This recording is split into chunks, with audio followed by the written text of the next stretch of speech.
ओम गुरुर्ब्रह्मा गुरुर्विष्णु गुरुर्देव महेश्वरः गुरुर्साक्षात् परम ब्रह्म तस्मै श्री गुरुवे नमः। भागवत की कथा गंगा किनारे कथा होती है। सनत कुमार जी नारद जी को लेकर के आनंद वन में आए हैं। काशी का दूसरा नाम आनंद वन है। सनत कुमार जी व्यास आसन में विराजमान है। नारद जी मुख्य श्रोता हैं। कथा का आरंभ करते हैं। यह कथा ऐसी मधुर है जो बहुत प्रेम से ये कथा सुनेगा, कान में भगवान को उसके हृदय में प्रवेश करेंगे, कानों के द्वारा हृदय में प्रवेश करेंगे। यस्या श्रवण मात्रेण हरिश्चितम समाश्रयेत। आप जिसकी बात सुनते हो वह आपके मन में आता है। आप संसार व्यवहार की बहुत बातें सुनोगे तो मन में संसार ही आएगा, और भक्ति में आंख और कान जो है मुख्य है। जो आंख और कान को बहुत पवित्र रखता है उसको भक्ति का आनंद मिलता है। बहुत से वैष्णव भगवान को आंख से अंदर ले जाते हैं, आंख देखते देखते आंखें बंद कर लेते हैं, मतलब भगवान को आंखों से अंदर ले जाते हैं।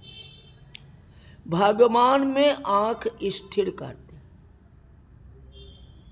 बहुत प्रेम से भगवान का दर्शन करते हैं। दर्शन का अर्थ है कि आंखों से भगवान को अंदर ले जाना। देखते देखते भगवान को देखते देखते आंखों को बंद कर ले और हृदय में बसा ले। आंखों को पवित्र करो। आंख पवित्र कैसे होगी? कुदृष्टि मत देखो, किसी दूसरे को नहीं देखो।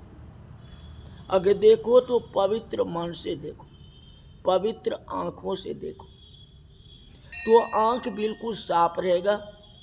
और उस आंखों से अगर फिर भगवान को देखोगे तो भगवान अपने आप आंखों के द्वारा हृदय में बस जाएंगे। भक्ति में आंख का ही मुख्य स्थान है, कानों का कोई मुख्य स्थान नहीं। आप कथा सुनते हो या कुछ भी सुनते हो, कभी कानों पर ध्यान दिए हो? कान पर किसी को ध्यान नहीं दे। 24 घंटा में भी कान कहाँ है इस पर ध्यान नहीं रहता है। ले आँख का काम जो है घड़ी जैसे होता है, जिधर देखो उधर तुम्हारी नज़र चली जाती है, कहीं अच्छा कहीं बुरा कहीं कुछ, आँख जाती है सब जगह पर और वही मन अनुकरण करने लगता है। तो सबसे मुख्य स्थान किसका हुआ? आँखों का। इसलिए आँख को बिल्कुल साफ सुथरा रखो, मतलब पवित्र रखो। अगर आँख पवित्र रहेगी तो भगवान का पवित्र दर्शन होंगे और भगवान जो हृदय में बस जाएंगे। आँख को पवित्र रखो। भक्ति में कान मुख्य है। वेद भगवान ने वर्णन किया है, कभी खराब शब्द मेरे कान में आए भी नहीं। ये कोशिश करना है, कानों को बचाना है। कान को आप बचा नहीं रहे हो, सुन रहे हो सब बात को। कर्णेभि भद्रम श्रोणियाम चक्षुभद्रम पश्येम। कोई खराब चित्र मेरी आंखों के आगे आए ही नहीं। शब्द में बहुत शक्ति है। खराब शब्द सुनने से, खराब चित्र देखने से मन बिगड़ता है। उस समय आपको भले ही खबर न हो, कि मेरा मन बिगड़ा है, एकाग्रचित कथा सुन। कान को भी बिगड़ने मत दो, कान को जबरदस्ती खींचो, जो कथा की तरफ ध्यान हो, अच्छे विचार की तरफ ध्यान हो। भगवान कान से अंदर आएंगे। आंख और कान को पवित्र रखना चाहिए। यस्यास्त्रवन मात्रेण हरि चित्रम समास्त्र। यह कथा अति मधुर है। भगवान स्वाध्याय में गए हैं, उस समय भगवान ने अपनी दिव्य शक्ति भागवत शास्त्र में रखी। भागवत शास्त्र श्री कृष्ण भगवान का ही स्वरूप है, सुंदर स्वरूप है। भगवान संतों के हृदय में विराजमान है। पंढरपुर में, द्वारिका में, श्रीधाम में, वृंदावन में भगवान आज भी प्रत्यक्ष रूप से विराजमान है। भगवान गए ही नहीं, अभी भी निधि वन में भगवान विराजमान है। रात्रि के समय पुजारी जो है सब कुछ भगवान के सामने रख देते हैं, श्रृंगार इत्यादि, और सुबह जाता है तो सामान बिखरा हुआ मिलता है, जो प्रमाणित है, अभी भी प्रमाणित है। क्यों बिखर जाता है, इधर उधर क्यों चला जाता है? जिस स्थान पर रखते हैं वह स्थान से थोड़ा आगे पीछे हिल जाता है। तो आखिर भगवान है कि नहीं? मानो तो देव, नहीं तो पत्थर। भगवान जीव की प्रतीक्षा करते हुए खड़े रहते हैं। आप पंढरपुर भी गए होंगे, वृंदावन भी गए होंगे। पंढरपुर में श्री विट्ठल नाथ जी का, महाराज का दर्शन है। भगवान का स्वरूप अति सुंदर है, अति कोमल मनोहर स्वरूप। दर्शन करते समय ऐसे लगता है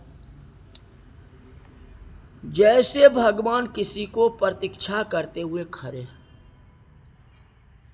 वह जीव मेरा है, मेरा जीव मुझे भूल गया है, मेरा जीव स्त्री का हो गया है, पुरुष का हो गया है। जीव जगत का नहीं है, जीव ईश्वर का, ईश्वर अंश। भगवान खड़े हैं, आज भी हैं। भगवान संतों के हृदय में विराजमान है। भगवान भागवत में विराजमान है। भगवान अपना दिव्य तेज भागवत में रखा है। संतों ने तो ऐसा वर्णन किया है कि भगवान से भी ज्यादा शक्ति भागवत में, भागवत में बहुत शक्ति है, रामायण में बहुत शक्ति है। भगवान स्वयं का है, जो कहाँ लगी कहों में नाम बराई, और राम न सकहीं नाम गुणगान। उसी तरह भगवान कृष्ण ने अपने नाम को गुणगान नहीं कर सके, जो नाम का गुणगान जो है इस भागवत में रखा है। सारी भागवत क्या है? दशम स्कंद, खाली कृष्ण का ही वर्णन है ना। जो काम भगवान नहीं कर सके हैं वह काम भागवत की कथा में होता है। दुर्योधन को भगवान श्री कृष्ण समझाने के लिए गए थे। दुर्योधन अनेक रीति से समझाया है, लेकिन दुर्योधन सुधरता नहीं है, भगवान की बात को मानता नहीं है, उत्तर प्रत्युत्तर देता जाता है। भगवान कहते हैं कुछ, दुर्योधन कहता है कुछ। भगवान भी उसको सुधार नहीं सके। तुलसीदास जी ने लिखा, जो मूरख हृदय न चेत, अजौ गुरु मिराही बिरंच समा। ब्रह्मा जी भी किसी का गुरु हो जाए ना, और जो मूर्ख जो समझने वाला नहीं होगा ना, उसको नहीं समझा देता है। तो ब्रह्मा और कृष्ण में अंतर क्या है? तो कृष्ण भगवान भी दुर्योधन को नहीं समझा सके, वह रास्ता को नहीं छोड़ा, वह टेढ़ा रास्ता से चला।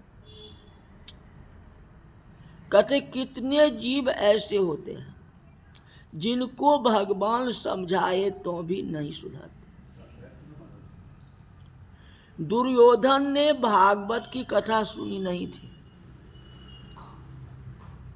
भगवान की कथा में, भगवान के नाम में ऐसी शक्ति है।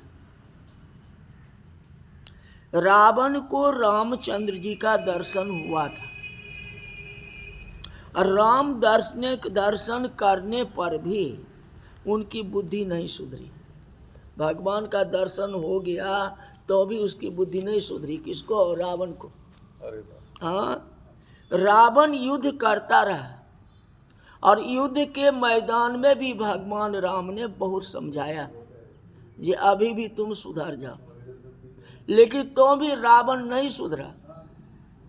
आश्चर्य होता है, भगवान के दर्शन करने के बाद भी उसको बुद्धि नहीं सुधरती। उचित तो यही था कि रावण रामचंद्र जी के शरण में आ जाता, उसको राम दर्शन हुआ तो भी बुद्धि नहीं सुधरी। रावण ने राम नाम का जप नहीं किया, रावण ने भागवत की कथा नहीं सुनी थी।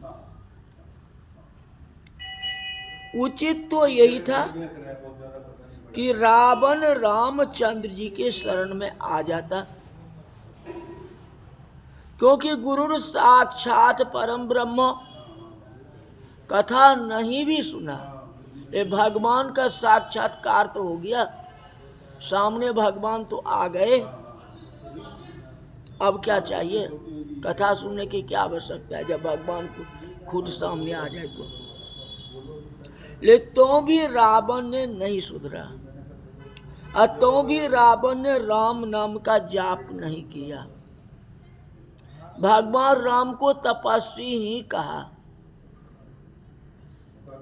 रावण ने भागवत की कथा नहीं सुनी।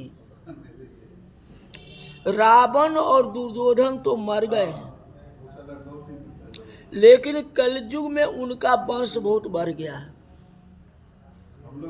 रावण दुर्योधन जैसे अनेक जीव उत्पन्न हो रहे हैं। कैसा भी जीव हो, भागवत की कथा सुन ले, चाहे तुम रावण वंश का हो या दुर्योधन वंश का हो, किसी भी वंश के हो, कथा सुननी चाहिए। कथा का महत्व है। वक्ता बहुत विवेक से कथा कहता है। नास्तिकों को भी कथा सुननी चाहिए। अरे समय का उपयोग करो। जो नास्तिक होगा और धार्मिक होगा, रास्ता स्कूल जाने का तो एक ही है ना, उसी रास्ता से तुम भी जाओगे, उसी रास्ता से नास्तिक भी जाएगा, धार्मिक अधार्मिक दोनों जाएगा, दोनों के बच्चे पाठशाला जाएंगे। रास्ता को तो बिगाड़ नहीं सकते हो, बांट नहीं सकते हो, दूसरे रास्ते से नहीं जा सकते हो। उसी रास्ते पर भी भगवान है, भागवत और रामायण है, जाते रहो उसी रास्ता में, तो सुन लोगे तो क्या आपत्ति है। हाँ, नास्तिक कथा सुनने के बाद आस्तिक हो सकता है, वह आस्तिक हो जाएगा। नास्तिक अगर कथा सुने तो वह धार्मिक हो जाएगा, लेकिन जो धार्मिक है वह धार्मिक ही रहेगा। जो चंदन में खुशबू है वह रहेगा ही, वह खुशबू बिगड़ नहीं सकता है, वह अपना रंग नहीं छोड़ सकता। तो अगर पापी कथा सुने तो वो भी धार्मिक हो सकता है, इसमें कोई संदेह नहीं है। आप सुनोगे तब ना, और नहीं सुनोगे तब। कहीं कहीं गांव में ऐसे लोग मिलते हैं, वे कहते हैं श्री कृष्ण का स्वरूप जानता नहीं था, कथा सुनने के बाद मुझे खबर पड़ी अब मेरी इच्छा होती है कि मैं श्री कृष्ण का सेवा करूं, श्री कृष्ण कीर्तन करूं। नास्तिक भी कथा सुने तो उसको आनंद आए, कथा सुनने के बाद जीवन सफल हो जाता है। कैसा भी जीव हो, कैसे भी पापी हो, कथा जो है पाप को नाश करता है। इसलिए तन मन से कथा सुने, जितना हो शेयर करें, आप भी खुश रहेंगे, आपके परिवार भी खुश रहेंगे। आज की कथा यहीं तक रही। बोल वृंदावन बिहारी लाल की जय।